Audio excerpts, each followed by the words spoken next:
કુંડ છે જે સાધુ સંતો બધાએ શિવરાત્રીમાં સ્નાન કરવા આવે ને તે મરઘી કુંડનો આ નજારો છે ભાઈ। આને ये ऊपर वाला नहीं खाना, नहीं वो छिलका है उसका।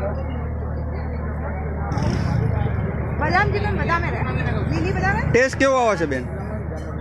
ટેસ્ટ કેવો આવે છે આનો? अच्छा है भाई, दे दो 500 ना छूटा। इसमें डाल के ऐसे ही ये ले जाओ। ભવનાથ તળેટી પહોંચી ગયા છીએ શિવ મંદિરે અને આ તેમનો મેન બજાર છે અને આ તેમનો નજારો છે અહીંનો અને આ બાજુ અખાડાનું બિલ્ડિંગ દેખાય છે। ભવનાથ તળેટી જુનાગઢ અને આ સામો ગિરનાર છે।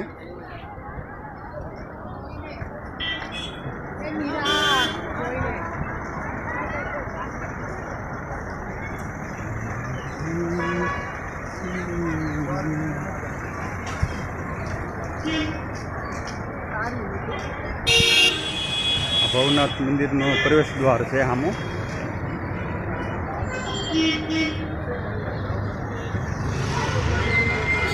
મંદિર જુનાગઢનું તળેટી।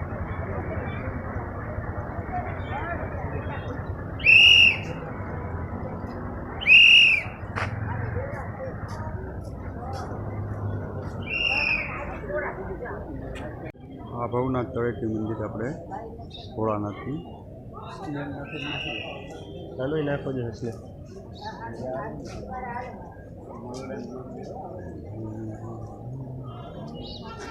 કુંડ છે જે સાધુ સંતો બધાએ શિવરાત્રીમાં સ્નાન કરવા આવે ને તે મરઘી કુંડનો આ નજારો છે। આ આપણે મરઘી કુંડના દર્શન કરી રહ્યા છીએ હાલમાં અને આ ભવનાથ મંદિર છે। આપણે મરઘી કુંડનું પાણી જો આપણે દેખાય છે। આ અખાડાના બધા સાધુ અહીંયા શિવરાત્રિમાં દર્શન કરે છે અને અહીંયા સ્નાન કરીને પવિત્ર થાય છે તે આ ધામ છે।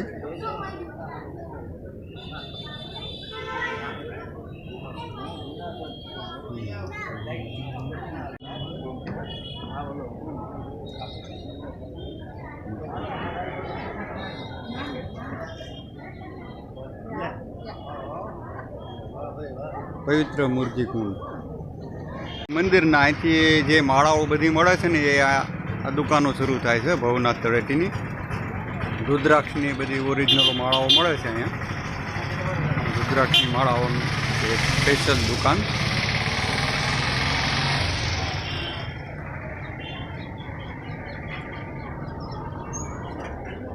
એ રુદ્રાક્ષની બધી માળા મળે છે કાકાને ત્યાં અને સાધુ સંતોની સલમો પણ અહીંયા રાખવામાં આવે છે।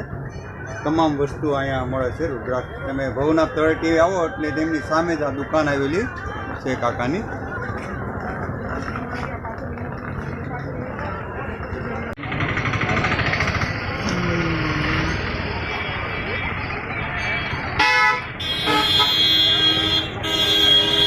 આની અંદર જે વેચાય છે એને લીલા કાજુ કહેવામાં આવે છે। આ રીતનું ફળ છે અને આને શું કહેવામાં આવે છે ખબર તમને? पिस्ता। પિસ્તા। इसको खोलते हैं तब ये पिस्ता निकलता है। बराबर, પિસ્તા, લીલા પિસ્તા। भाई आने ये ऊपर वाला नहीं खाना, नहीं वो छिलका है उसका। बादाम चिकन बादाम है, नीली बादाम है। टेस्ट કેવો આવે છે બેન? ટેસ્ટ કેવો આવે છે આનો? अच्छा है भाई, दे दो 500 ना छूटा। इसमें डाल के ऐसे ही ये ले जाओ। કાજુ કીધું તું ને એક જણો પિસ્તા કહેવામાં। આટલું માનવું કોનું?